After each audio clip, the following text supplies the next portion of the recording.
Здравствуйте, друзья! Второй поединок четвертьфинала Кубка Беларуси среди женских команд между Зоркой БДУ и Сморгонью мы предлагаем вашему вниманию ближайшие 1,5 часа. Стартовый состав команды Зорка БДУ, возглавляет ее Сергей Русецкий. Наверное, с нее и начнем. С хозяев. Соответственно, в воротах капитан Виктория Крылова, номер 15.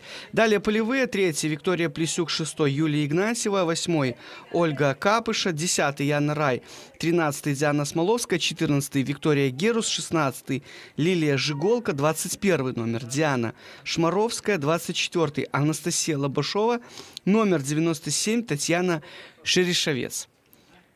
Соперник Зорки БДУ, команда Сморгонь, дебютант чемпионата и проводящая второй всего лишь матч в Кубке Беларуси. Вот эта молодая команда вышла на поле в следующем составе.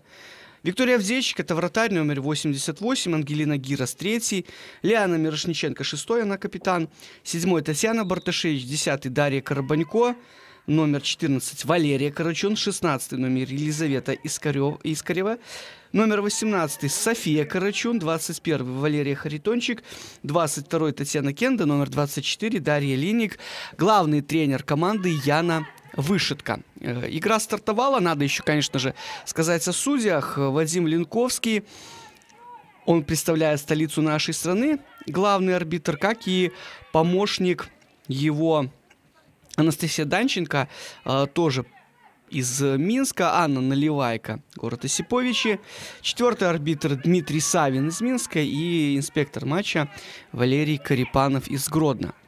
Атака Зорки БДУ развивается правым флангом, и подача здесь следует в направлении Татьяны Шерешовец. Но с мячом все-таки встретилась Анастасия Лобашова. Ну и смотрим, как Ольга Капыша им распорядится. Здесь уже Герус. И уходит мяч за пределы поля.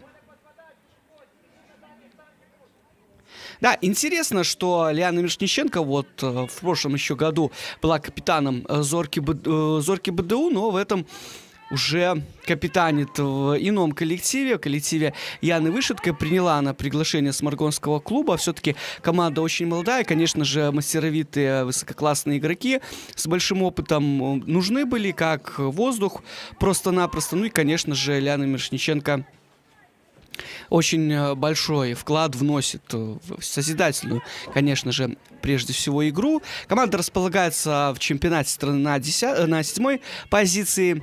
Напомню, 10 команд в чемпионате. Ну а Зорка БДУ пока 3-е место занимает. И давайте мы сразу скажем, что в апреле, в 3-й декаде апреля провели команды поединок первого круга чемпионата, и закончился он победой Зорки БДУ с минимальным счетом 0-1. Здесь же вот на стадионе РСОР-БГУ эта встреча проходила. Давайте посмотрим за этой атакой Зорки. Здесь с мячом была 10-й номер Яна Рай. Но делала она передачу. Наверное, можно было попытаться Яне и пробить. Поворотом в любом случае эпизод заигран, и уже следующую атаку конструируют студентки. И я думаю, в похожем ключе встреча будет развиваться. Похожим по отношению вот к тому самому апрельскому матчу. Первый удар поворотом, летит мяч выше. И Виктория Авдейчик будет его в игру вводить с пенальти. На 24-й минуте Атуве Гифт Еле, нигерийка, не легионер, потому что уже очень давно она выступает и живет в Беларуси, поэтому имеет такой статус, вот провела. Любопытно, что 2 минутами ранее арбитр того матча Ольга Блодская, мы ее знаем прежде всего как Ольгу Терешко в девичестве, поставила еще один пенальти, то бишь вот этот реализованный, он стал вторым за 2 минуты, но тогда удар с точки у Яны Рай не получился. Так что тяжелейшую игру все-таки удалось свести к своей победе студенткам. Да, не представился ваш комментатор. Андрей Илья помогает вам смотреть этот поединок. Еще одна атака, на сей раз уже левым флангом. Попытка продвинуть мяч к воротам Виктории Авдейчик, но опять же не очень хорошо получилось. Наткнулась футболистка Зорки там на соперницу. Плесюк назад.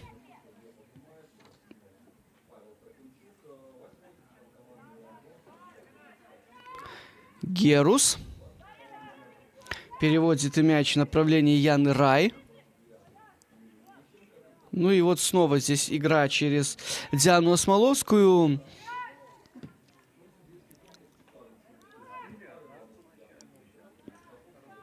И здесь уже слева на краю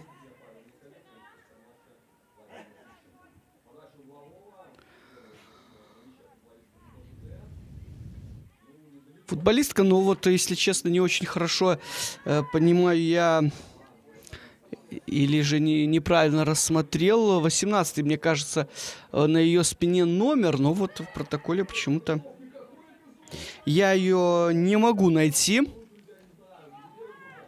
Вот давайте разберемся. Да, наверное, не 18-й, а все-таки 16-й номер. Это Лилия Жиголка. Здесь мяч прилетает к Лиане Мирошниченко.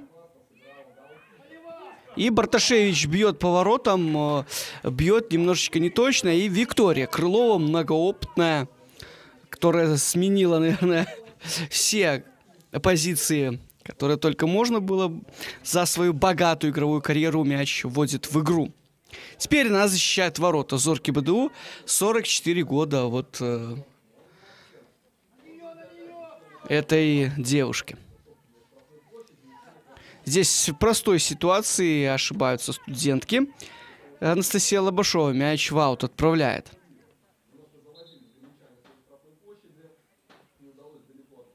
Да, нет Яны Артишевской. Не знаю, по какой причине. Безусловно, это потеря для команды. Ну и это что касается Зорки БДУ и Алину Васильеву. Также я не вижу в стартовой 11-ке. Она есть на замене. Ну, может быть, вот дает игровую практику другим своим исполнительницам. Хотя на кону стоит выход. Сергей Русецкий. Хотя на кону выход в полуфинал турнира. И я думаю, что, конечно же, сегодняшние хозяйки поля, естественно, хотят вот сыграть на этой стадии.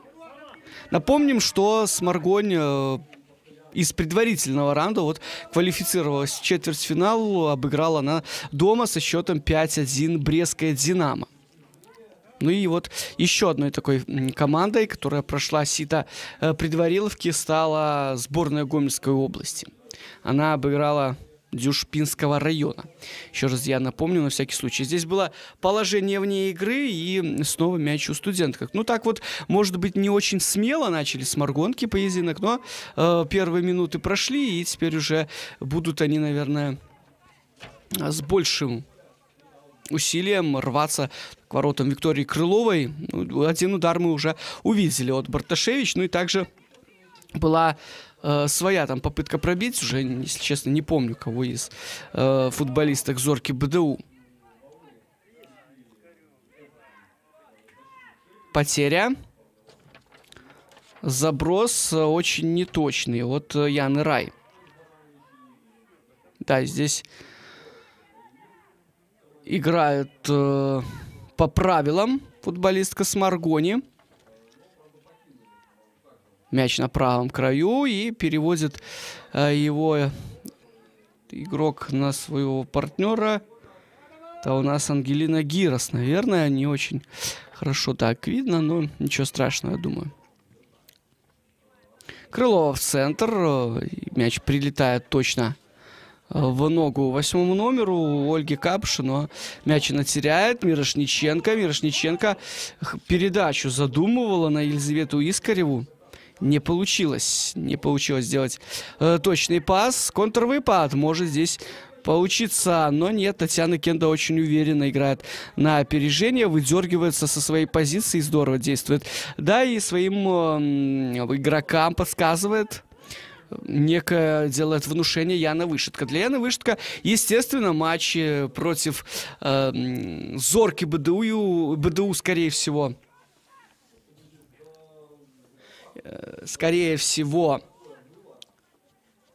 является супер принципиальным, потому что свою карьеру тренерскую она начинала как раз-таки вот в этой команде, ну и приводила ее к серебряным наградам. Вот был, наверное, это сезон 2005 или 2006, тогда вот с Валерием Кеврой они работали, а это гол! Первый мяч забивают студентки. Вот этот штрафной удар как раз-таки и приводит к забитому мячу, и отличилась Диана Шмаровская.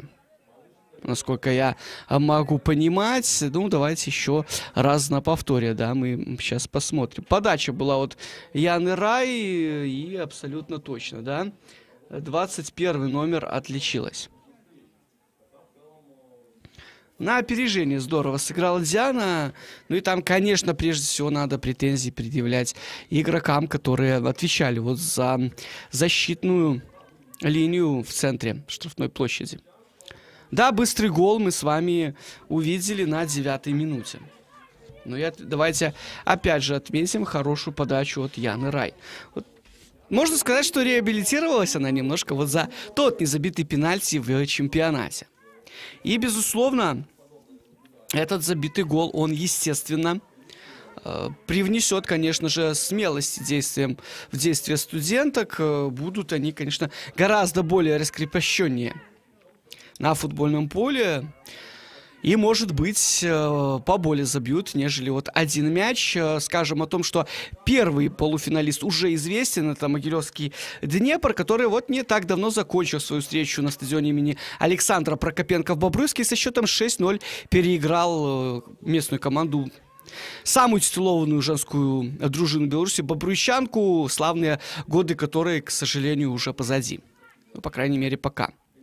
Хотя думается, что вот дело Николая Касаткина кому-то обязательно надо будет, ну, придет такое время, когда надо будет продолжить. Пока что вот, ну, славные традиции стараются чтить вот эти девушки, и молодые, и уже достаточно возрастные, которые, ну, по-прежнему вот отстаивают честь команды в чемпионате. Еще один штрафной удар, опять же, стандартное положение. Мы помним, чем завершилось оно несколько минут назад.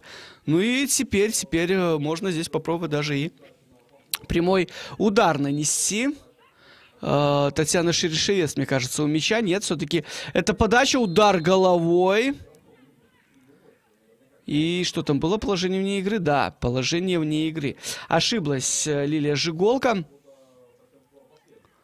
Да, ну, конечно, даже вот с этого повтора подняла она руку, условно извиняясь перед Татьяной Шерешевец, которая делала эту подачу. Таким образом, уже 12 минут у нас прошли в этом поединке. И, конечно, теперь уже с преимуществом в один мяч игрокам хозяйской команды гораздо проще будет действовать. Естественно, хочется им забивать. Да, вот я сказал про Алину Васильеву, которая в запасе. Также Гифт в запасе. Это тоже любопытно.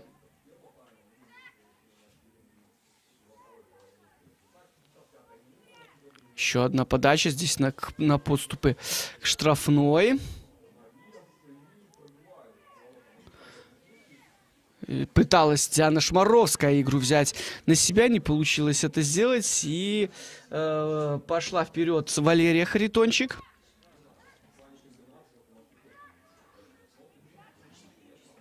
Ну вот, мне кажется, долго надо будет и много в обороне позиционной действовать с Маргони. Ну вот, главное, чтобы вот своевременные согласованные действия защитниц все время были, все время наблюдались, и чтобы вот эти положения вне игры, создаваемые искусственно, они, конечно, помогали, да, сдерживать соперника. Вот как сейчас это произошло. Плесюк играет в центр поля, здесь Лобашова. Шерешевец, перевод. Намеревалась сделать на Ольгу Капушу, но в одно касание, конечно, это очень сложно было сделать. Еще пока, наверное, не то мастерство у Лобашовой. Футболистка достаточно молодая, 2004 года рождения, ну и мало игровой практики пока имеет. Была она ранее в команде АБФ У-19, но теперь уже еще с прошлого сезона Если быть точным, защищает цвета снова Зорки БДУ. Здесь завалили, мне кажется, Валерию Харитончик, да? Или же это кто-то другой был? Не очень хорошо видно.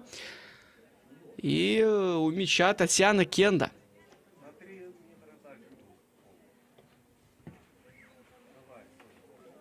Нет, это была Валерия Карачун. Все-таки Валерия Карачун. Здесь вне игры, да, снова фиксирует Анастасия Данченко положение вне игры. И вот взмах флажка сигнализирует об офсайде. На что, конечно же, Вадим Ленковский, сегодняшний главный арбитр, реагирует. Завтра еще 2 матча четвертьфинальных Кубка Беларуси среди женских команд. Динамо, БГУ, ФК Витебск и Минск, сборная Гомельской области, футбольный клуб Гомель.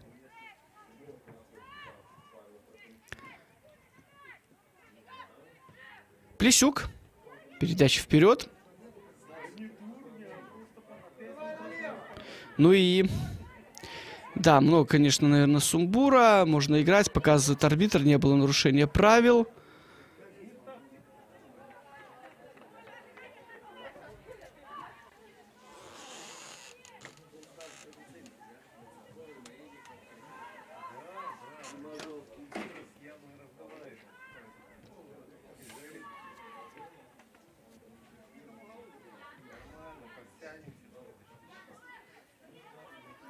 Ну и вот снова, да, попытка на мяч доставить ближе к атакующим полузащитникам от Сморгонок. Но вот этот последний пас не проходит. Это, конечно, становится большой проблемой и в чемпионате, и вот сейчас. Ну, команда молодая, команда строится. Опять же, не все игроки могут принимать участие, насколько мне известно, в тренировочном процессе постоянном, поэтому, конечно, ну, есть вопросы некоторые и на сыгранности, и это будет сказываться, в том числе и это. Виктория Авдейчик, в прошлом вратарь футбольного клуба Неман, теперь она вот здесь в Сморгоне. Ну и из всех голкиперов заявленных имеет, конечно, большую игровую практику. Она 2000 года рождения. Есть еще Инна Ботиновская, скорее уже не голкипера, а тренера вратарей. Ну и совсем юная Марьяна Брилева. Да, а вот что касается Зорки БДУ, в ее ростере только из голкиперов пока только Виктория Крылова. Да, есть Татьяна Чистик, но вот неизвестно, когда мы ее сможем на футбольном поле увидеть. Хорошая передача от Лобашовой, наш Решевец. Ну и та бьет в ближний угол и пропускает здесь мяч на угловой. Виктория Авдейчик, да, некоторые проблемы у нее возникли здесь с приемом мяча, хотя он направлялся не сильно, успевала там вратарь спокойно, думаю, зафиксировать, но, что называется, что-то пошло не так. И угловой мы увидим снова в исполнении 97-го номера Зорки БДУ Татьяны Шерешевец. 18-я минута идет в первом тайме второго поединка четвертьфинала Кубка Беларуси Зорка БДУ Сморгонь. Шерешевец, выпрыгивает там Кенда, удар поворота, и что, мяч там попал в свою же футболистку.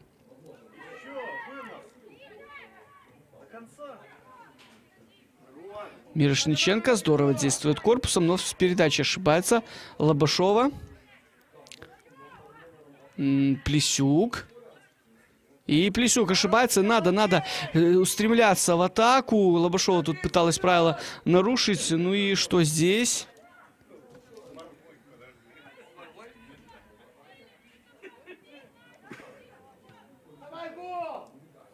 Атака продолжается. Карабанько. Да, и вне игры оказалась Дарья. К большому сожалению, конечно, для Яны Вышитко. Сегодня две сестры на футбольном поле. Я не знаю, может быть, это даже и впервые в этом сезоне. Валерия Карачун, которая заявила было в прошлом году о завершении игровой карьеры. Заявила, причем публично, в одном из интервью проекту «Женский футбол в Беларуси». Кстати, ссылки на социальные сети внизу под этой трансляцией. Кому интересен женский футбол, подписывайтесь, интересуйтесь. Так вот, сказала она, что, скорее всего, карьеру закончит, если если будет чувствовать, что время пришло. Ну, так оно, собственно говоря, и случилось. Но, наверное, вот попросили ее, да, опять же, памятуя о том, что нужен опыт, нужны люди, вот, помочь новообразованной команде «Сморгонь», поэтому откликнулась она на это приглашение. Ну и воспитанница футбольного клуба «Минск» София, короче, ее сестра, вот, как раз-таки сегодня с первых минут в стартовом составе. Это вот такой любопытный момент. Но мы знаем, что и сестры Гаврилени, хотя уже одна из них вышла замуж и уже не Гавриленя, да, играют в футбол вместе в одной команде сейчас и ранее тоже это было в Могилевской «Надежде». Сестры Анна и Юлия Денисенко. Так что, конечно, вот такие семейные подряды всегда есть. И это всегда любопытно, на самом деле. Ну и также давайте вот вспомним, коль мы сейчас за игрой наблюдаем Зорки БДУ, давайте вспомним сестер Наталью и Надежду Воскобович. Вот, кстати, Надежда Воскобович сегодня в запасе. Вот мы ее сможем увидеть. Ну а Наталья сейчас защищает цвета питерского «Зенита». Ни много ни мало. И уже несколько лет она является основным голкипером национальной сборной Беларуси. Тоже отрадно это, конечно же, для футбольной школы РЦОР БГУ. Воспитанница, как вы понимаете, именно РЦОР БГУ и Наталья, как и Надежда. Здесь ошибается, как мне кажется, Яна Рай, Барташевич. Передача вперед, но прерывается она Лилией Жиголкой. Много сумбура сейчас в действиях обеих команд. Ну а тем временем близится у нас экватор первой половины. Ох, здесь мяч прилетел в Плесюк. Главное, чтобы смогла она встречу продолжить. Ну, все нормально. Мяч в руках Ангелины Гирос. Предлагает себя Татьяна Кенда. Ну а что будет делать Гирос? Да, нет предложений, разводит Ангелина руки в стороны. Да, нужно предложить себя. Здесь есть Барташевич, Гирос.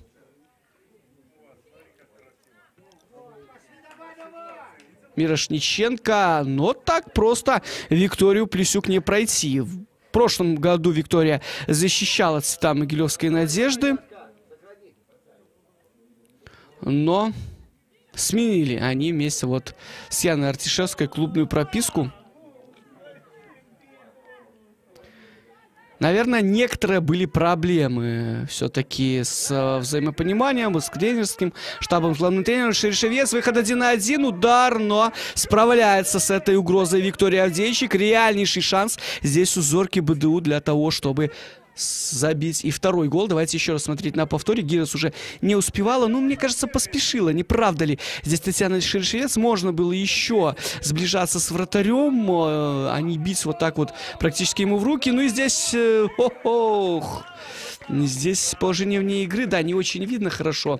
Да, здесь все-таки был офсайд, и Виктория Крылова будет мяч водить. Нет, отдает она это право Лилии Жиголке со свободного. Все-таки оказалась вне игры. Ну, если я не ошибаюсь... Если я не ошибаюсь, Валерия Харитончик или Ильяна Мирошниченко это были, ну вот, да, такими уколами обменялись команды. Конечно, реальнейший был шанс у Татьяны Шершевец сделать счет 2-0.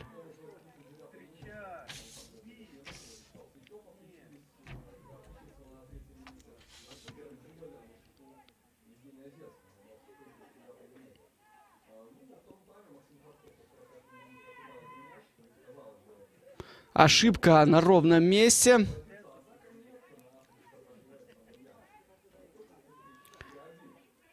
Вот как раз-таки София Карачун, чувствуется, что не хватает этой девчонке опыта. Вот простой ситуации мяч сопернику подарила, ну и должна она, наверное, более собранной быть, более сконцентрированной. А не уповать на то, что вот опытные партнеры по команде, в том числе сестра, будут вот за нее отрабатывать, за ее вот огрехи. Так что, да. Хочется, конечно, чтобы девушки прогрессировали как можно скорее, и сморгонские девчонки не исключение из правил. Здесь много футболисток, которых взрастила футбольная школа Минска. Собственно говоря, можно называть их вторыми номерами, которые бы у Андрея Пышника, конечно, полировали скамейку, естественно, но имеют сейчас практику в чемпионате страны вот в другой команде. Наверное, и футбольному клубу «Сморгонь» это очень хорошо, и говорил об этом директор Павел Людько, с которым хорошее имею знакомство, что, в принципе, это неплохое начинание, ну и во всех отношениях, скажем, и по поводу развития женского футбола, если мы его имеем в виду, ну и также для клуба. Также это очень хороший эпизод, можно пользоваться определенными указами, да, которые есть в законодательстве, соответственно, это здорово.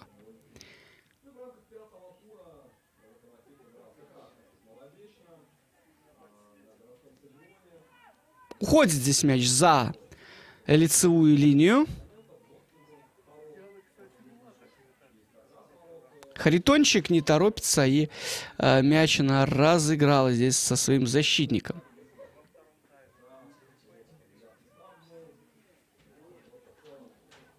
Шмаровская назад. Там Жиголка.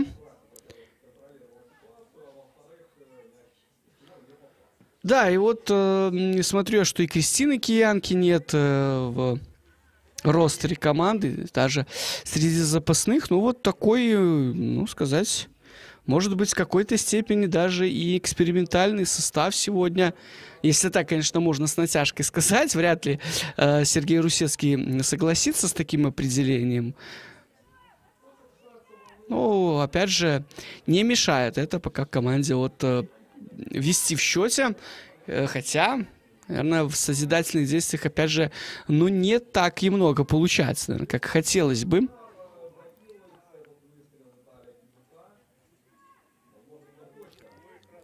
Хороший пас от Татьяны Барташевич сюда на Дарью Карабанько. Продвижения вперед нет, есть продвижение назад. София Карачун.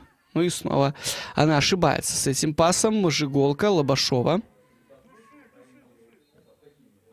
Ну и да, было нарушение правил.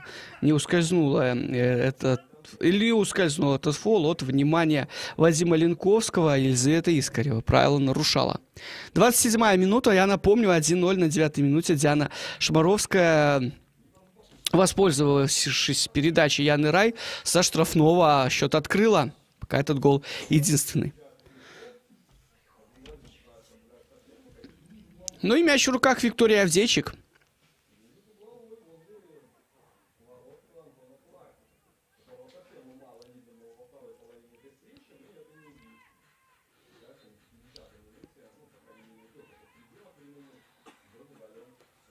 Лобашова. В центре поля назад Герус. И Вика играет на свою тезку, на Крылову.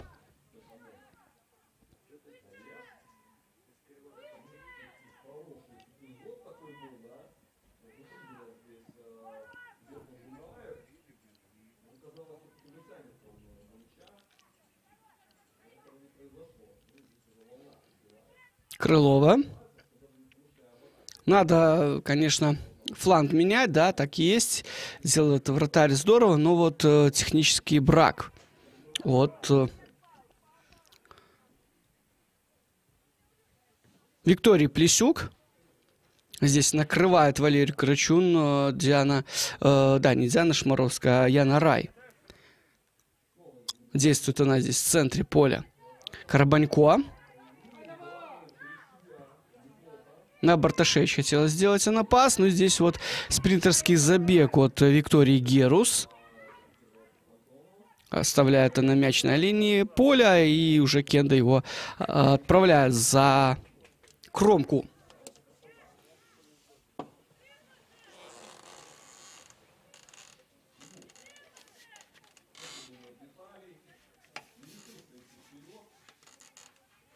Плесюк вбрасывает на Шерешовец. Герус. Плесюк, Герус. Герус ошибается. Наверное, она... Да, немножко так не очень собранно сыграла, не очень внимательно. Карабанько, Карабанько, и надо отдавать передачу. Ну, конечно, это совсем никудышный пас, и об этом сейчас говорит своей подруге Татьяна Барташевич. Поторопилась Виктория Крылова мяч в игру ввести. Здесь Валерия Карачун продвигается вперед, но натыкается она на Яну Рай.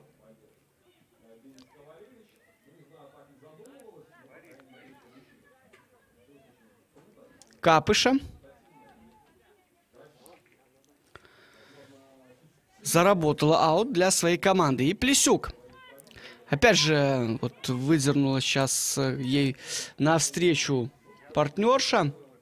Капыша. Не проходит эта передача на Татьяну Шерешевец. Ну, так просто, конечно, она и не прошла бы. Там многоопытная Кенда и помогала ей. К тому же Ангелина Гирос. Здесь такой двойной блок получился. Виктория Плесюк. Рай. Ну и перевод на противоположный край. Да, здесь поменьше, конечно, людей. Может, так и лучше. Заброс вперед от Юлии Игнатьевой.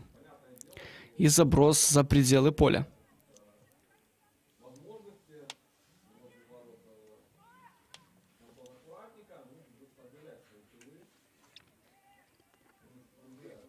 Хорошая передача на Валерию Карачун.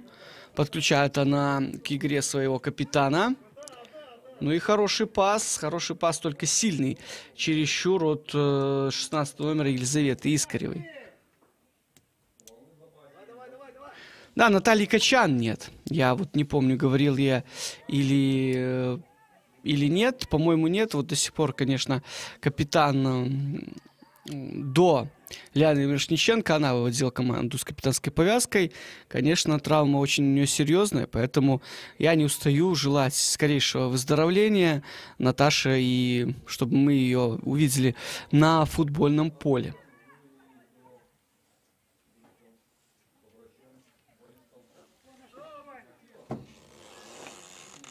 Уходит мяч от Мирошниченко за пределы поля. Плесюк. В одно касание играет Герус, Капыша. Кенда здесь. Ну и от кого мяч ушел? За пределы поля. Показывает Анастасия Дальченко, что от футболистки Зорки. Карабанько, Мирошниченко. Да, я скажу о том, что, естественно, при ничейном исходе, если вдруг такой будет, назначены дополнительные 2 тайма по 15 минут. Ну, а если и они не выявят победителя, то увидим мы серию пенальти. Мне кажется, вот эта пара из всех 4, она такая наиболее ровная в отношении сил команд. Поэтому, может быть, мы сегодня будем смотреть футбол не 1,5 часа, как я в самом начале эфира сказала, а вот, и может быть, и дольше. Кто его знает? Посмотрим. На этот вопрос мы ответ получим вот по истечении, ну, уже чуть менее часа.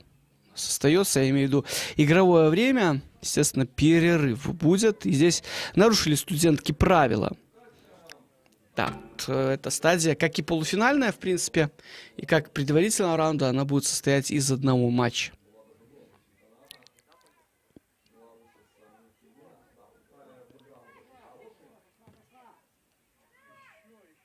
Ну, а что касается мужского кубка, то, друзья, 21 мая на стадионе «Динамо» в Минске в 19 часов начнется встреча финальная этого розыгрыша. Батэ будет принимать футбольный клуб «Гомель». Билеты уже есть в продаже, поэтому милости просим на стадион «Динамо». Так вот, анонсирую я этот поединок, уже менее недели до него остается. Поэтому, кто еще не запланировал поход на стадион, обязательно это делайте. Авдейчик.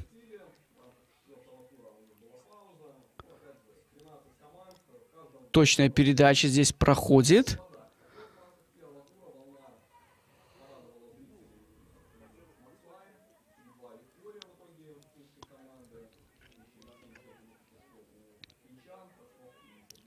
Крылова.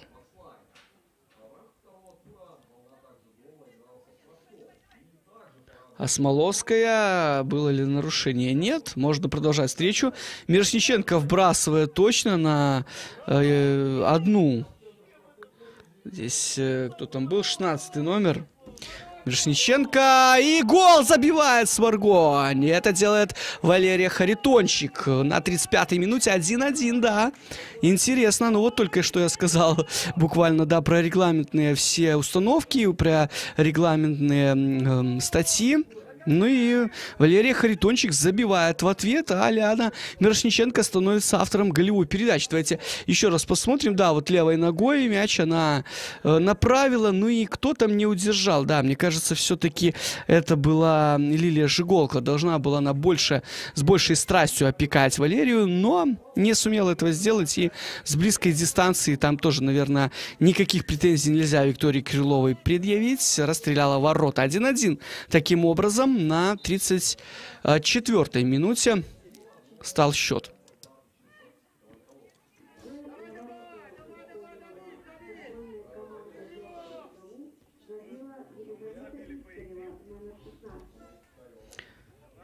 Да, и вот с таким достаточно куцым ростером запасных футболисток, не знаю, накрыли ли травмы команду или что, мы, наверное, это узнаем только после матча.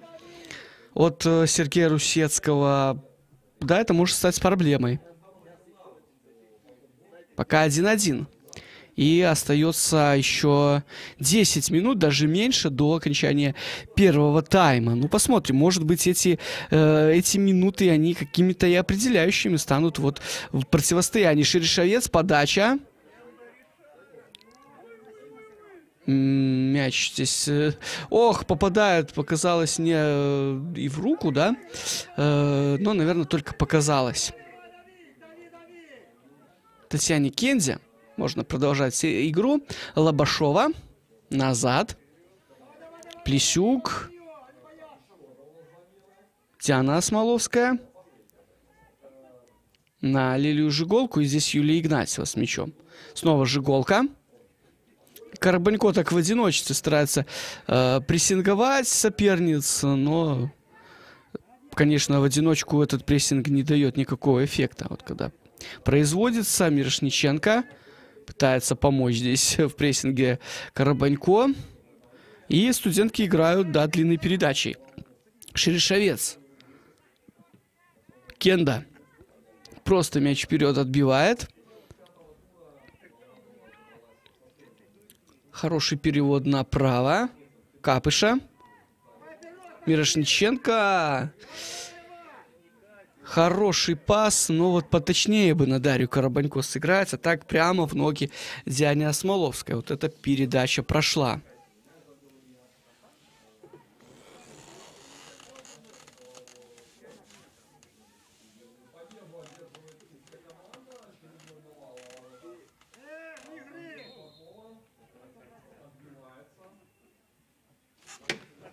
Ну и что, я так понимаю, да, еще один офсайд только что был, да, довольно много. Студентки залазят вне игры, вот Капша сейчас невнимательно сыграла. Опять же, это заслуга сморгонской команды.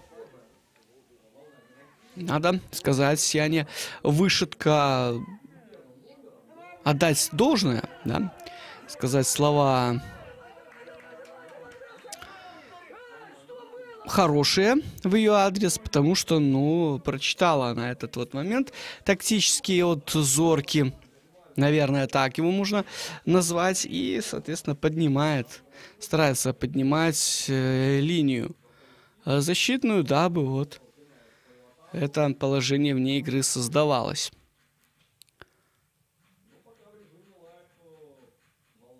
Хотя, опять же, сморгонки тоже ошибались. Вот в подобных эпизодах нарушила правила Татьяна Кенда. И нужно мяч вести. Еще раз студенткам. И сделает это Яна Рай. Я напомню, автор голевой передачи сегодняшнего матча. Возникла там небольшая у нее проблема со шнуровкой бутс. Быстро она с ней разделалась. Ну, в принципе, эпизод похожий на тот, который мы увидели на 9-й минуте, когда отличилась Диана Шмаровская, вывела свою команду вперед. Давайте посмотрим, что сейчас у студенток получится.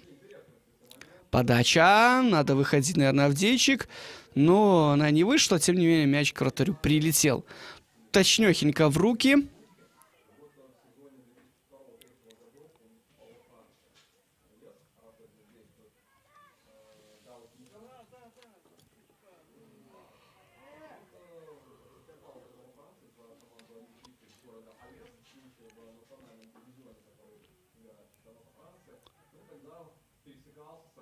Шерешевец назад. Харитончик.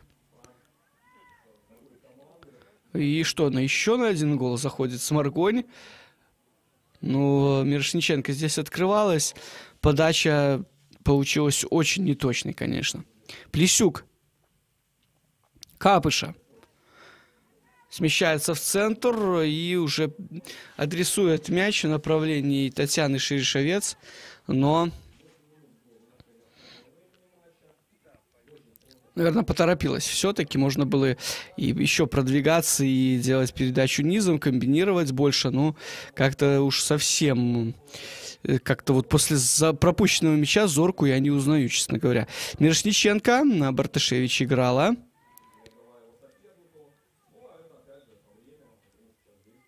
Рай на Игнатьеву. И падает Шерешевец. Да, это нарушение правил от футболистки Сморгони.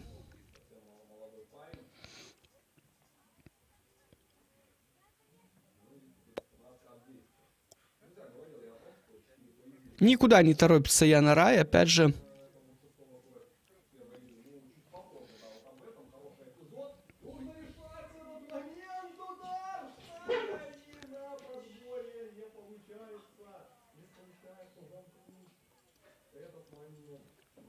сорок первая минута заканчивается, да, и очередная подача от Яны Рай. Мяч в штрафной площадь прилетает. Это попытка пробить от Капыши. Никудышная она вышла. Рай. Кенда. Жиголка здесь выдвинулась вперед. И сейчас надо идти на свою позицию. В забег отправила Мирошниченко Коробанько. Ну, естественно, первая оказалась Виктория Крылова. Гирос. Вот мяча из аута. Мирошниченко. Гирос. Снова капитан Сморгони с мячом. Обходит двоих. Красиво это делает. И через Валерию Карачун играет. Искарева. Мирошниченко. И что? Плесюк. Да, выбила... Диана Смоловская выбила мяч за пределы поля. Угловой мы увидим. И, конечно, его исполнит Лиана. Вроде бы собиралась она там на просмотр в Турцию уезжать по зиме, но этого не случилось. Заболела она и так и не поехала. Ну, может быть, и правильно сделала, а может быть, и жалеет, что так вот все оно получилось. Ну, неважно. В общем, здесь на выходе пытается сыграть Виктория Крылова. Игнатьева. Мяч Юлия теряет. Ну и здесь опять же плохая игра там футболистки Зорки. Герус. Тут Герус тоже и в воротах может сыграть, как мы знаем. Так что если, не дай бог, что-то приключится с Крыловой, то замена есть в любом случае. Тоже такая футболистка Виктория Герус. Многопрофильная, будем так говорить. Ну и что здесь? Будет ли второй гол? Нет, мяч пролетает мимо ворот. Авдейчик, мне показалось, немножко так нерасчетливо вышло. И Татьяна Шерешевец могла ее за это наказать. Давайте еще раз посмотрим. Да, пережала вратаря, но перебросила голкипера, но в ворота вот не попала Татьяна.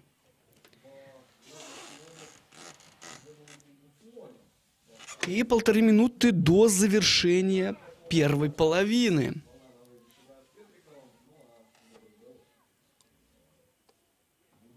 Харитончик мяч вставляет, конечно же, своему защитнику. Харитончик борется с Игнатьевой, и та мяч выбивает за пределы поля.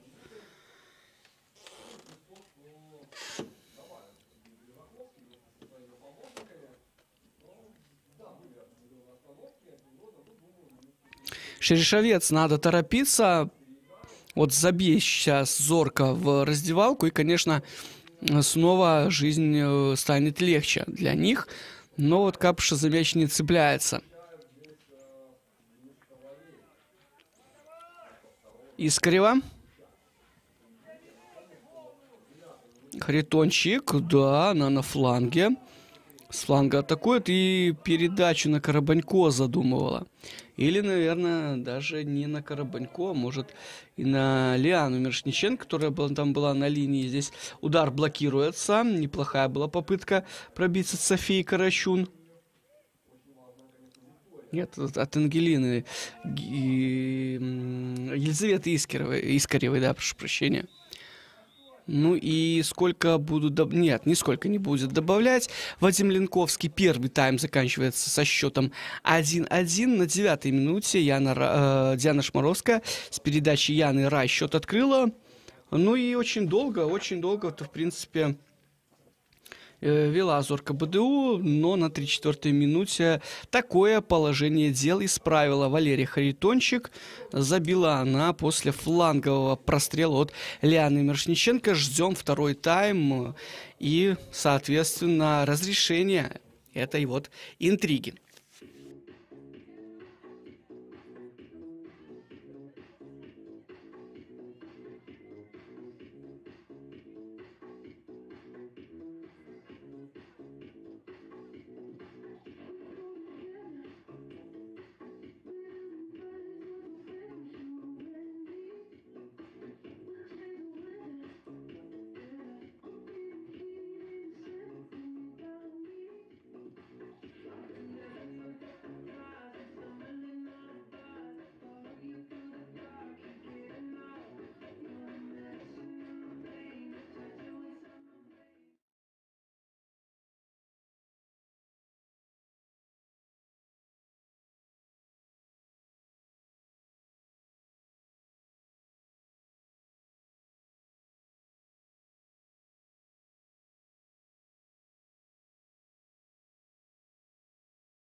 Друзья, ну, стартовал второй тайм матча четвертьфинального Кубка Беларуси среди женщин. Зорка БДУ-1, Сморгонь-1. Вот такой вот результат принесли нам первые 45 минут. Еще раз я скажу для тех, кто, может быть, только сейчас подключился к нашей трансляции, что на 9-й минуте Диана Шмаровская с передачи Яны Рай со штрафного счет открыла. Ну и довольно такой похожий гол, только единственная передача шла с фланга от Лианы Мирошниченко, забила Валерия Харитончик и сравняла счет на 34-й минуте. Еще раз напомню, по регламенту эта стадия, как и полуфинальная, будут состоять из одного поединка, поэтому если 90 минут закончится в ничью, то мы с вами увидим два тайма по 15 минут, соответственно, далее в случае оставшегося ничейного исхода посмотрим серию 11-метровых ударов. Ну, посмотрим, да, что же нам команды явят вот сейчас после перерыва. Была замена, но, честно говоря, друзья, не обессудьте, да, нет возможности слышать диктора, поэтому надо каким-то образом постараться понять, кто там вышел на замену, вот только по картинке. Ну, попробую это сделать. Да.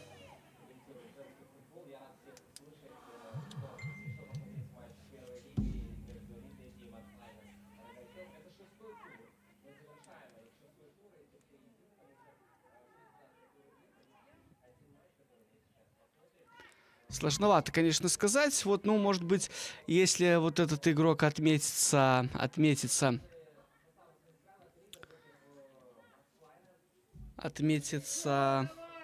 результативными какими-то действиями. И какой гол забивает Валерия Харитончик в самом начале 48-й минуты. И это уже 1-2. И на эту минуту в режиме лайв Сморгонь одерживает волевую победу. Да, давайте посмотрим еще раз, как этот гол случился. Как смогла тут убежать от Игнатьевой Валерия Харитончик и, соответственно, опередить Викторию Крылову. Да, голевой дубль на счету бывшей футболистки Гродненского Немна. Это очень-очень интересно.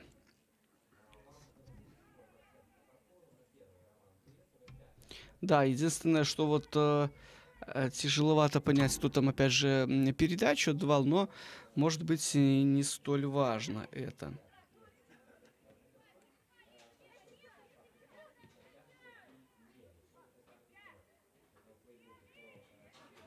Да, большое спасибо Оксане Клыковской. Действительно, в начале эфира я немножко неверно говорил. Не Татьяна Шерешевец, а Яна Рай в ответе вот сегодня за стандартное положение у Зорки БДУ.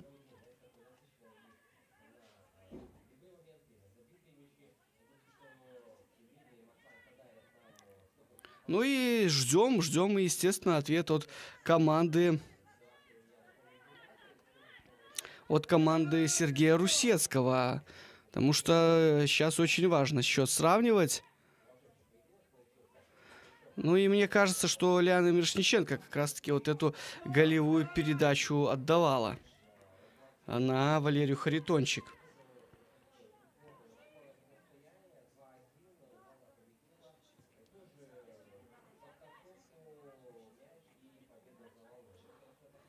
Да, все правильно. Вот Мирошниченко дважды Харитончик ассистировала. Так что на ее счету 2 голевых паса. Как минимум вот сегодня.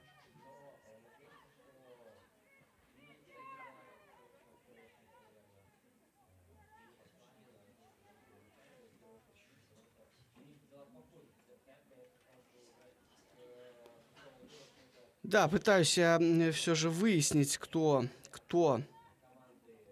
выходил на футбольное поле в перерыве.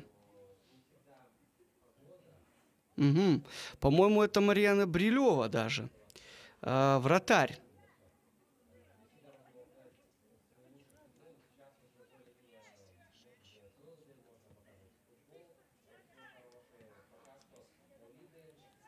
Пока что контроль за футболистками Зорки БДУ. И здесь промазал это по мячу, благо успевает Юлия Игнатьева партнера подстраховать, да, там, по-моему, Лиля Жиголка ошиблась, и... Да, ну Марьяна Брилева в воротах, вот в перерыве заменила она Викторию Авдейчик. Может быть, какие-то трудности возникли у нее или какие-то проблемы со здоровьем, ну, по той причине, что Авдейчик в одном из эпизодов, помните, когда там Татьяна Шерешевец выходила, она не дрогнула, осталась в воротах, не стала гадать и, соответственно, свою команду выручила. Но интересно будет, конечно, может быть, пресс-служба с Маргони нам все-таки явит причину этой замены. Нарушение правил очередное и около мяча София Карачун. Нет, все-таки она его уступает его вот Лиане Мирошниченко. 52-я минута сейчас начнется. Еще раз скажу, что вот второй гол забила Валерия Харитончик на 48-й минуте. Мирошниченко, и там Карачун-то могла первой успеть к этому мячу. Кстати, Валерия Карачун тоже воспитанница Арцор БГУ. Вообще, эта школа, конечно, для женского футбола очень много больших, по нашим меркам, белорусских футболисток воспитала. В этом ряду и та же Юлия Слесарчик, которая сейчас защищает цвета Динамо БГУ ФК и в прошлом была футболисткой, или она еще пока нынешняя футболистка Зенита, пока тяжело понять. Ну, очень много. Анастасия Щербаченя, которая теперь же главный тренер эстонского Вапруса. Ну, в общем, этот список можно продолжать. Игнатьева. Заброс вперед. Не справляется Герус с обработкой мяча. Харитончик. Ну вот сложно здесь Игнатьевой против Харитончик действовать. Харитончик передачу сделала, прервала ее Жиголка, и едва там головой не дотянулась Валерия Карачун, чтобы пробить прицельно. Мирошниченко отборолась Плесюк. Что угловой? Да, угловой мы с вами увидим. Посмотрим, чем удивят сейчас маргонки своих противниц.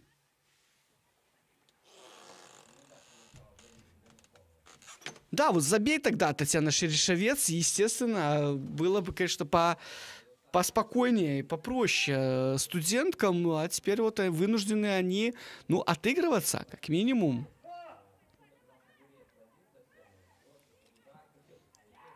Удар по воротам, наверное, так можно сказать.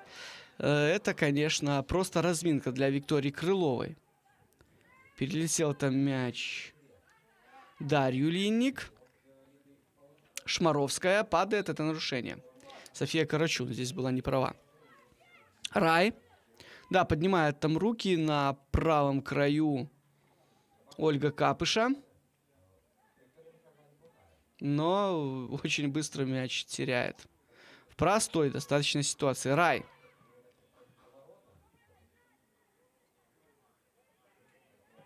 Плесюк смотрит вперед. Лобашова себя предлагала, забегание даже сделала, но мяч приходит назад к Жиголке. Рай. Плесюк. Мяч к 10-му номеру приходит. Зорки Лобашова. Смещается в центр Лобашова. Делает передачу на Татьяну Шерешевец. Рай. И что, угловой будет? Нет. Здесь успевает Татьяна Кенда. Играет во фланг, но точно на соперницу. Плесюк.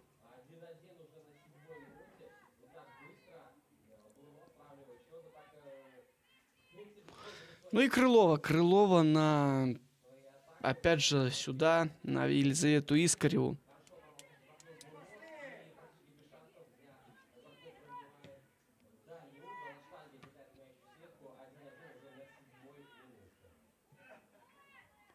Линник.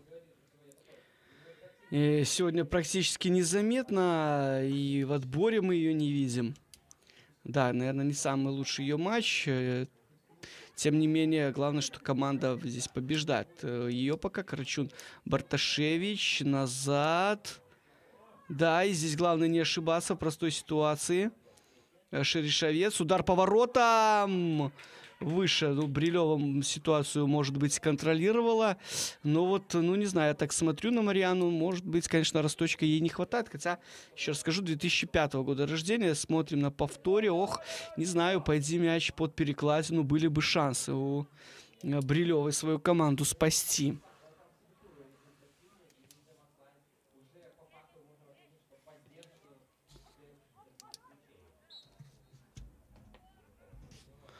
Ну, может быть, знаете, может быть, я так подумал, и нет никакой там особой причины такой замены, кроме как ротации. Вот решила дать поиграть своему молодому вратарю Яна Вышитка.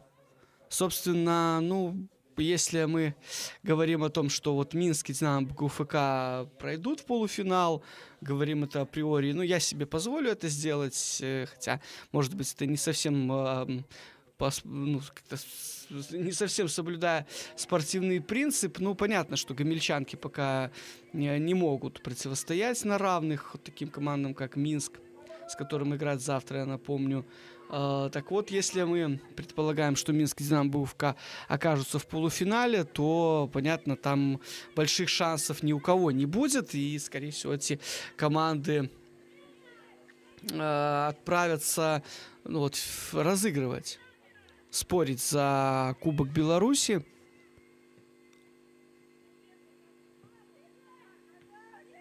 Хотя, опять же, вот не очень я знаю хорошо, какой там будет жеребьевка. Ну, скорее всего, что не слепая. Иначе эти вот команды могут уже в полуфинале. Да-да, при определенных раскладах встретиться. Я имею в виду Минск, Динамо, УФК.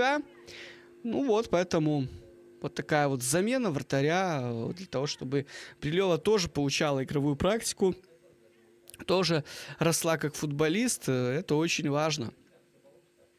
О чем неоднократно, в принципе, говорят вот детские тренеры, чьи воспитанницы вот подходят уже к этому возрасту, 16-17 лет, когда вот надо играть постоянно. 58-я минута, Зорко, БДУ Сморгонь 1-2.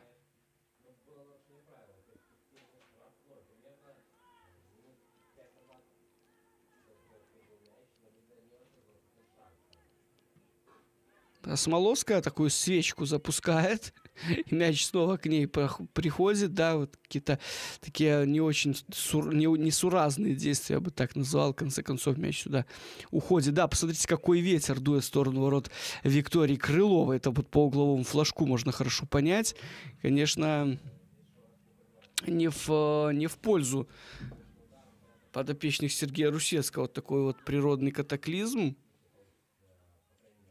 И это может очень мешать.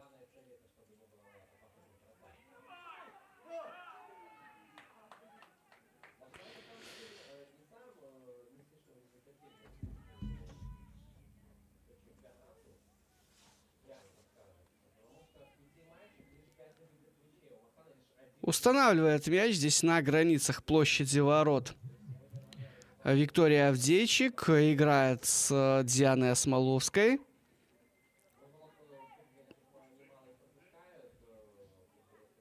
Лобашова.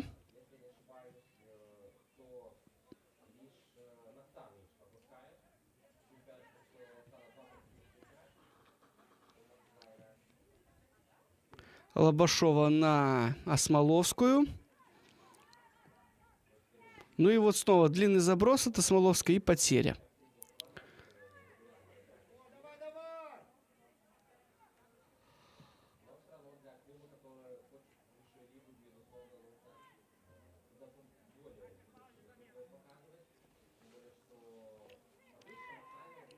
Шеришовец.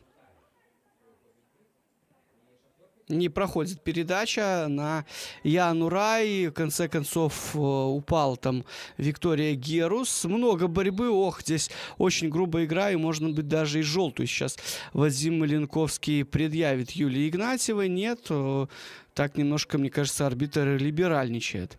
И сразу 3 замены делает Сергей Русецкий. 4-й, 88-й и 23-й. Соответственно, номера выходят на футбольном поле. Это Дарья Иванчик, Мария Качеева, Екатерина Чаюк.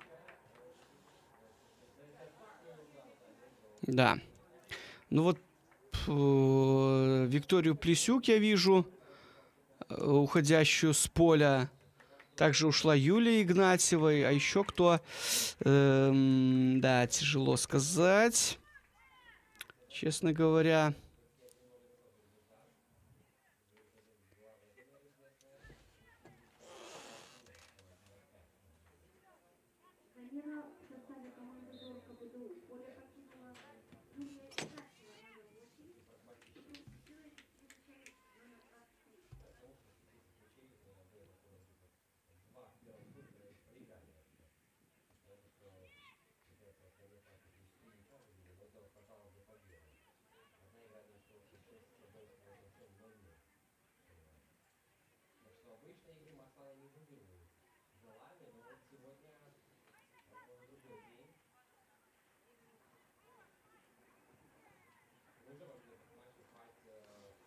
Да, вот пытаюсь выяснить этого игрока. Просто это на самом деле важно, да, которого заменили.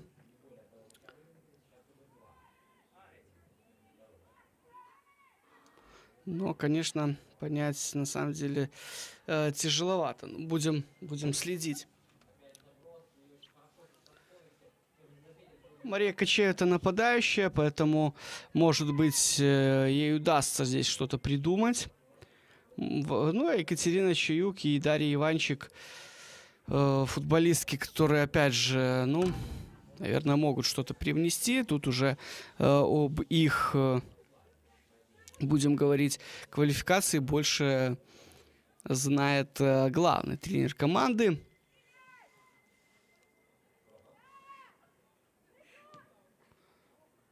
Выбивается мяч вперед защитницами Сморгони.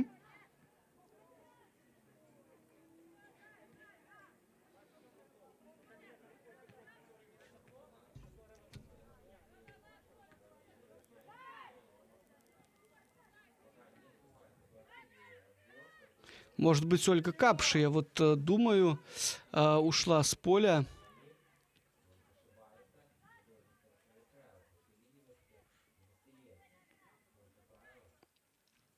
Да, скорее всего, именно 8-й номер. Разобрались мы с этим моментом. 63-я минута у нас подходит к концу. Ну и пока что вот грядет сенсация. Грядет сенсация.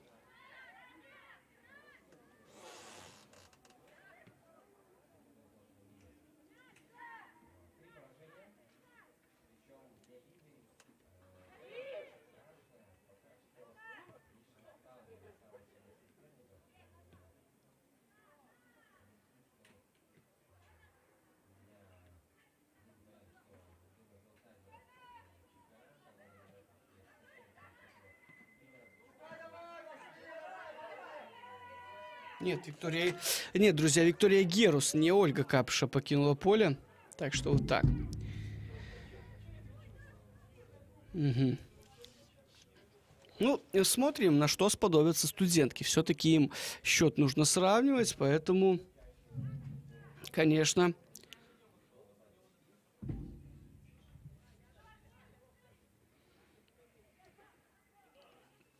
ждем от них, конечно, прежде всего активности. И тут падает Елизавета Искарева. Мяч уходит за в лицевую линию. Ну и вот, опять же, надо помнить о том, что Марьяна Таврилева в воротах у Сморгони.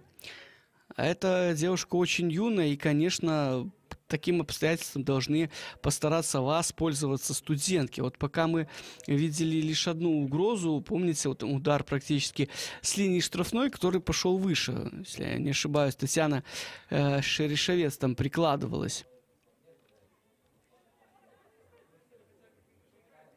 Лобашова на Капушу сыграла, и потеря сразу же. Мирошниченко назад. Барташевич. И здесь Татьяна Кенда. Дарья Линник. София Карачун. В одно касание намеревалась сыграть на сестру. Ну вот прошла передача на сестру через Елизавету Искареву. Ну и много сумбура, конечно. Очень много сумбура. Яна Рай.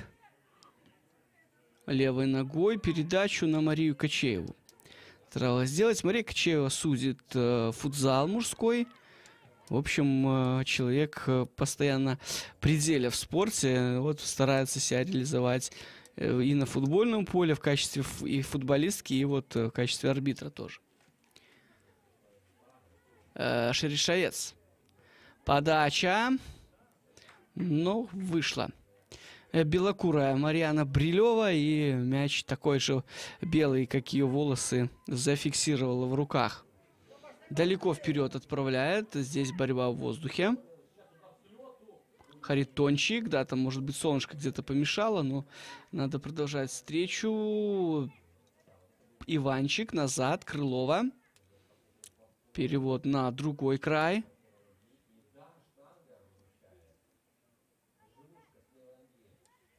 Осмоловская.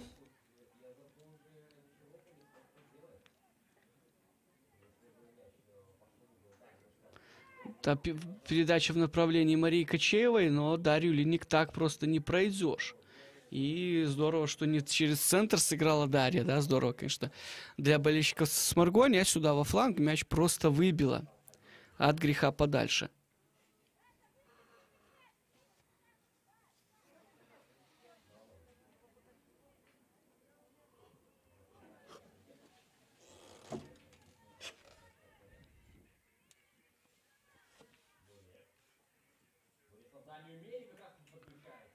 Надо простреливать в этой ситуации. Прострелить у Капыши вроде бы и получилось, но опять же мяч там угодил соперницу. Контратака Сморгони. Держит мяч в ногах. Не очень хорошо я вижу, кто это. Да, тяжеловато, конечно, распознать. Дарья Карабанько была. Ну и потеря снова.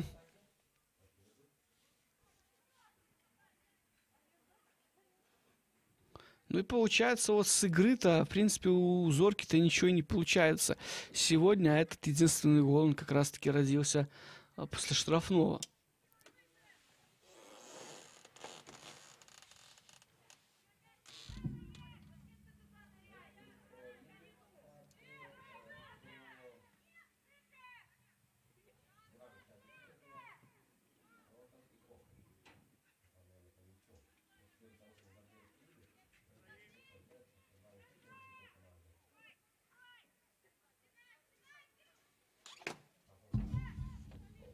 Здесь борьба двух 16-х номеров у Бровки.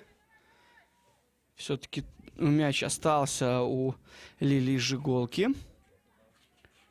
Смоловская назад на Крылову.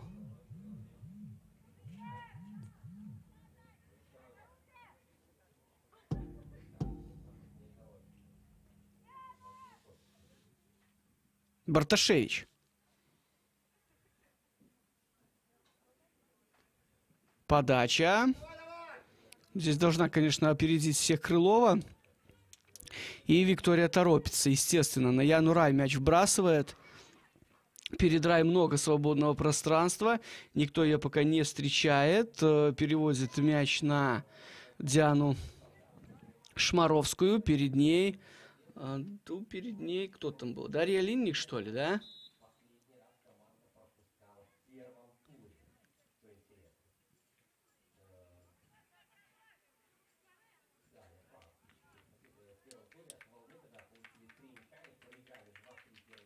Нет, Валерия Харитончик отборолась, а не Дарья Линники. Что, замена? Еще одна. Или сколько здесь замен? Да, выйдет на футбольное поле Надежда Воскобович, которой мы уже сегодня вспоминали. И вместо Дианы Шмаровской или вместо кого? А, еще и Анна Кашинская под 75-м номером, да, уходит с поля автор пока единственного гола у Зорки Диана Шмаровская. И кто еще? Вместо нее как раз-таки вот и вышла Воскобович, а вместо кого Кашинская. Вместо... Так, непонятно. Снова непонятно. Ничего не понятно. Да, конечно, таким образом проводить замены, это просто безумие. Вот так вот для комментатора определить, кто там выходит. Так что уж, друзья, не обессудьте. Раньше, когда футболисты менялись в центре поля, да, тогда было очень просто. А теперь, конечно, вот с этими табличками на разные стороны повернутыми цифрами, это, конечно, такое.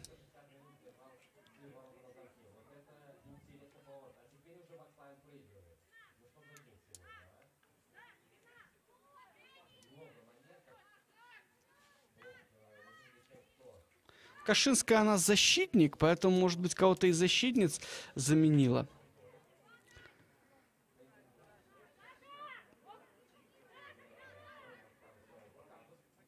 Ну вот с мячом как раз-таки Надежда Воскобович. Это игрок фланговый. И нужно мяч выбить как можно дальше. Играет назад Ангелина Гирос. Елизавета Искарева, да. Вот почему-то все время Гирос с Искаревой я намереваюсь спутать. Не стоит этого делать, естественно.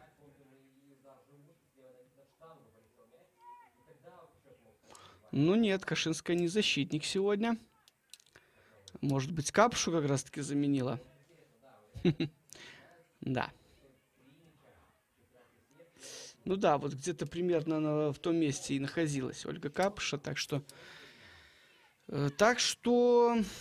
Угу. 5 замен уже Зорка провела. И пока что единственная замена с Маргони — это замена голкипера в перерыве. Но есть еще Янина Липень, Яна Могиляс, Диана Макарей и Владислава Пышная. Ну, я не имею в виду, конечно, Инну Бутиновскую.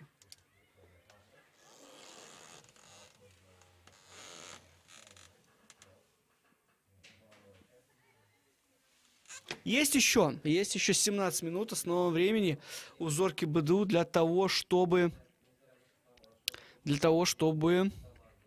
все-таки хотя бы сравнять счет. Ну вот надо сказать, что после того матча, который выиграла команда 1-0 у Зорки БДУ, последовала ничья с Витебском. Очень такая серьезная потеря очков.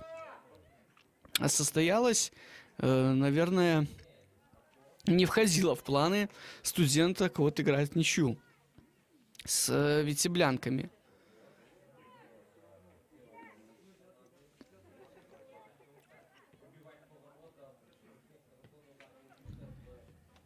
Иванчик.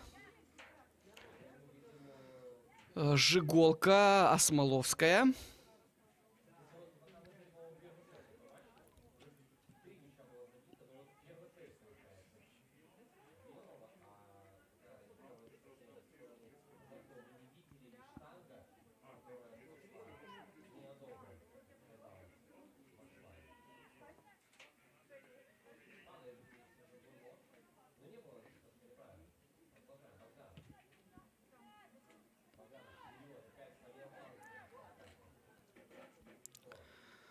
Кашинская ошибается.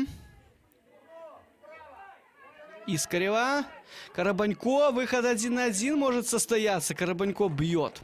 Вот, в принципе, похожая была ситуация с участием Татьяны Шершевец, согласитесь, в первом тайме. Давайте еще раз досмотреть. Там все началось с ошибки в центре поля Анны Кашинской. Карабанько пробила, вроде бы и целила, да, в дальний угол. Ну, конечно, не огорчить Викторию Крылову вот таким вот ударом. Да, и вот после той ничьей с Витебском очень достойная игра получилась с футбольным клубом Минск у Зорки БДУ. Ну, может быть, и самый классный поединок в этом чемпионате. Да, он был проигран со счетом 0-2, где два мяча провела Анастасия Побегайла. Один из них уже в самой концовке, прям ударом с сухим листом с углового. Но, опять же, в комплиментах не скупился главный тренер команды Зорка БДУ Сергей Русецкий. Ну вот сегодня кубок, и может быть действительно, ну, дал возможность отдыхать или что. Ну вот я, опять же, нет Васильевой Алины, нет Гифт, нет Киянки. Кого еще здесь я пропустил? Поэтому, конечно, ну, любопытно, любопытно.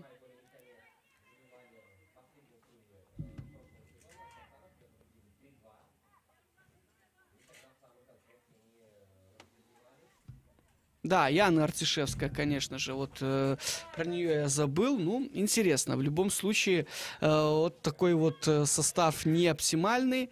Не знаю, нарочно он такой или нет. Он, конечно, вот и объясняет такое положение дел. Здесь могла, конечно, и пропустить Зорка БДУ третий мяч. Но все-таки крыло, наверное, контролировало ворота, не потеряла она их. После этого удара Валерий Карачун.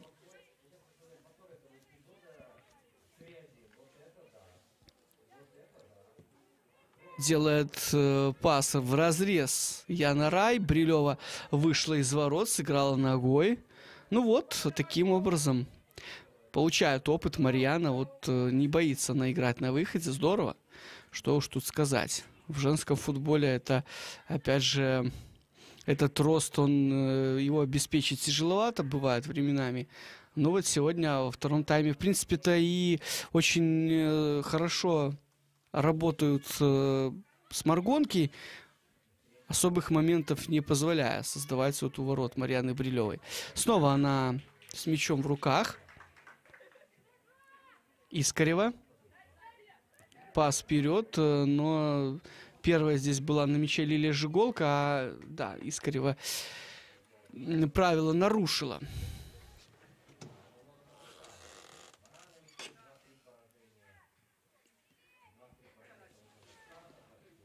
Кашинская. На Чаюк. Чаюк заброс вперед. Там Воскобович. И что, угловой будет? Нет. Не будет углового. Здорово там отборолась, кажется, Татьяна Кенда. Но вот главное, чтобы она-то игру смогла продолжить. Она пока что, хоть и за пределами поля, но вот в таком горизонтальном положении находится. Главное, чтобы обошлось без травмы. 78 минут уже прошли у нас в этом поединке, в котором у нас грядет сенсация. А на сенсации вообще женский футбол в Беларуси, он очень скуден, он очень скуп, будем говорить так. Ну что-то там у Тани. Все ли с ней хорошо, да поднимается она на ноги, ну, помощь надо оказать ей. И конечно, вот без своего без своей опытной защитницы сложно будет вот в эти вот минуты в десятером, играя с Маргонком. И Зорка может постараться этим воспользоваться, этим преимуществом количественным своим. Подача сюда непонятно куда, даже не в штрафную. Тем не менее, Иванчик к мячу первый успевает. Лобашова назад. Осмоловская. Это Чаюк, Кашинская, Лобашова, Шерешовец, Лобашова искала Качееву, но не нашла. Здесь мяч перехвачен был. Хорошая игра опорного полузащитника. Ну что там с Татьяной Кендой? Смогла она вернуться в игру или нет? Очень интересно. 10 минут до конца. Кашинская вперед играет. Рай. Предлагает себя Дарья Иванчик. Мяч до нее не дошел. Там было нарушение правил все-таки. На Яне Рай. И Вадим Ленковский, главный арбитр, об этом просигнализировал. Иванчик назад. Ну вот этими перекатами туда-сюда по вертикали без продвижения к воротам, конечно, у Зорки не получится сравнять. Иванчик, ну вот сейчас, может быть, что-то хорошее получится. Надо бить, забивать. Удара нет, Кашинская, мяч ходит. Все спокойно, и, ну, Кенда вернулась на футбольное поле, поэтому все нормально. Еще раз давайте посмотрим, да, здесь не успела немножечко вот Дарья Иванчик, защитник, да, позволила прострелить. Ну и Барташевич, давайте отметим, очень здорово сыграла, навязала борьбу Аня Кашинская, вот поэтому такой корявенький удар у нее получился. Чаюк на Яну Рай.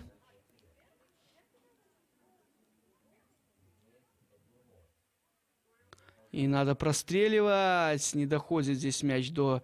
да, там была Шершевец. Это здесь уже штрафной оказалось Рай.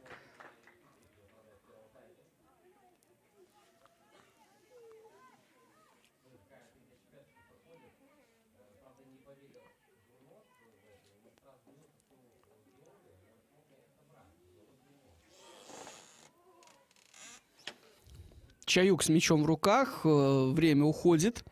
Время сейчас работает, естественно, на Сморгонь. Кашинская. Ангелина Гирас. Мяч теряет.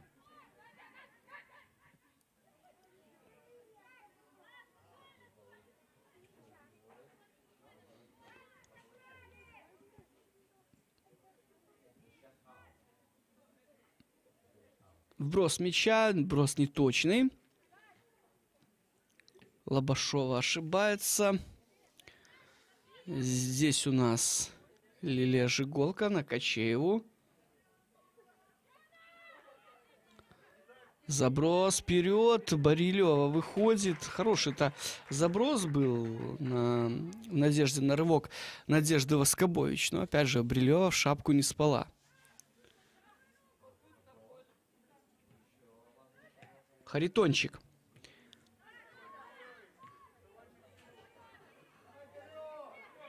Искарева. Карабанько. Не глядя туда мяч посылает в направлении Лианы Мирошниченко, но ее опередила Смоловская. Кашинская. Воскобович. Показывает рукой, да, сейчас Яна Рай, что надо туда играть. Есть Шершевец одна, и решила Воскобович пробить. Лобашова здесь не лучшим образом действует. Мирошниченко поднимает голову Лиана, там открывается, может открыться, постараться ворваться в свободную зону Карабанько, но предпочитают неспешно развивать свою атаку с Маргонки. Прошу прощения, друзья. Карабанько. В одно касание. Очень интересно. Ну и если все так закончится, конечно, вот надо будет спросить, попрошу я пресс-атташе с Маргони, чтобы вот Яна Вышитка как раз-таки сказала, вот насколько это для нее принципиальный момент вот обыграть команду, в которой она свою тренерскую карьеру как раз-таки и начинала. Обыграть ее в кубковом поединке. Мы знаем, в кубке может случиться всякое, ну и пока что вот именно так и происходит. Ну, понятно было по матчу первому, что серьезное сопротивление окажется Маргони, но вот иметь такие цифры на табло по прошествии 83 минут, это, конечно, ну, по крайней мере, очень удивительно. Любопытно, давайте скажем так. Чтобы не быть категоричным и не обидеть сморгонок. Екатерина Чаюк. Да, Брилева здесь сыграла. Очень здорово на выходе.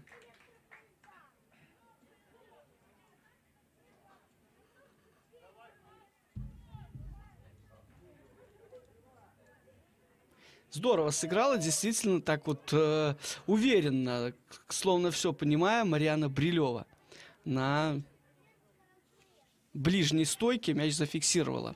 5 минут основного времени. Еще одно нарушение. Лилия Жиголка свалила на Елизавете Искаревой. Да, ей очень больно. Надо, опять же, помощь оказать. Да, и первая желтая карточка предъявлена как раз-таки Лилии Жиголке вот в этом матче.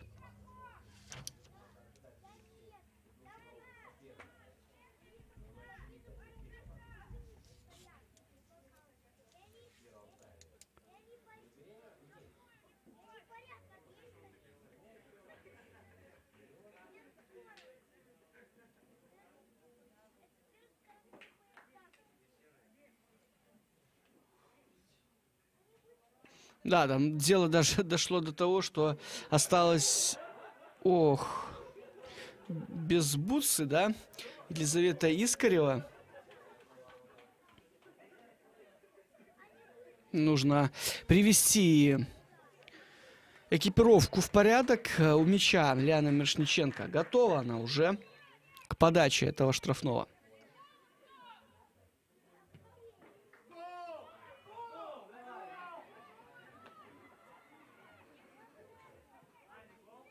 Делает передачу вперед Лобашова. Передача оказывается точной. Надежда Воскобович.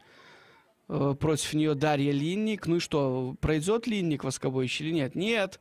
Вот этой своей фактурой 24-й номер Сморгони задавила, смутила соперницу. И опять же, вот это все на руку. Конечно, эти выигранные несколько секунд команде, которая ведет в счете. Играть остается совсем ничего. Но опять же, вот эти последние минуты очень важно, чтобы выдержала Сморгонь, чтобы никто там не дрогнул. Все-таки девушки преимущественно, вот в особенности, если сказать, не иметь в виду Татьяну Кенду в защитной линии, малоопытные, да, и опять же, вспомни, что в воротах Марьяна Брилева, хотя показывает она довольно зрелую игру, как мы видим, но тем не менее, главное вот выстоять, выдержать. Гирас. Поборолась Чаюк. И что там? Нарушение правил. Да, нет интершума, друзья, поэтому тяжеловато понять. Или все-таки аут. Да, аут в пользу Сморгони.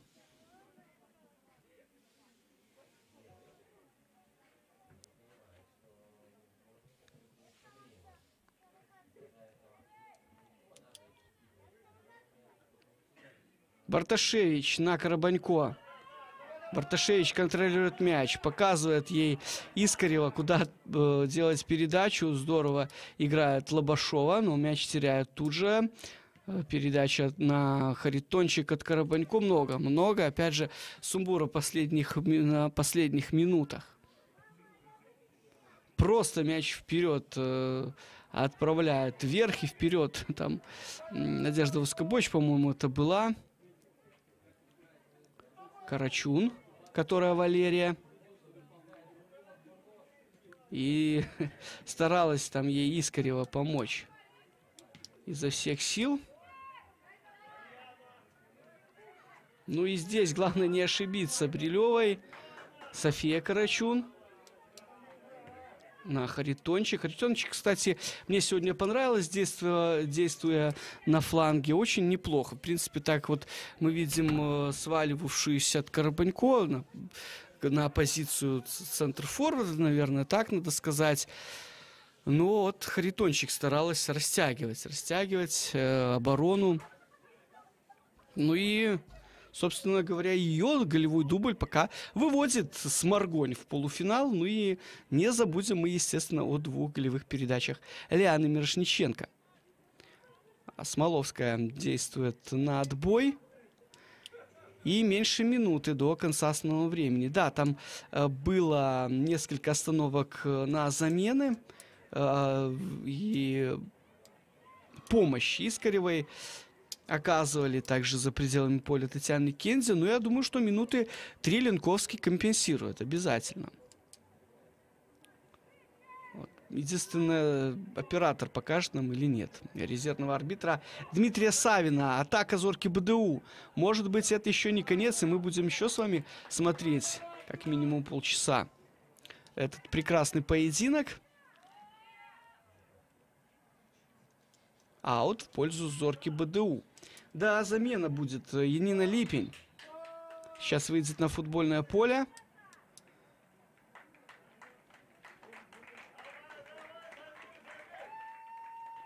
Да.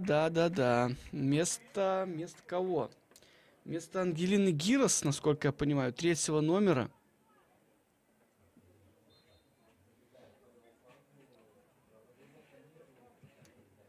Да, ну вот, конечно, по таким показам замен тяжело. Еще раз я скажу, вот, может быть, кто-то там будет смотреть и подскажет арбитрам, что как-то надо вот и помогать комментаторам, которые не на арене находятся. Было бы неплохо, на самом деле. И показывать сколько-то времени компенсировано, чтобы не гадать на кофейной гуще. Да, замену показали, это хорошо. Да, по-моему, все-таки Ангелина Гирос покинула поле. Сколько же играть еще командам? Одна компенсированная минута прошла точно. Марьяна Брилева. Мяч выбивает на противоположную половину поля. Не точно сбрасывает мяч Лилия Жиголка.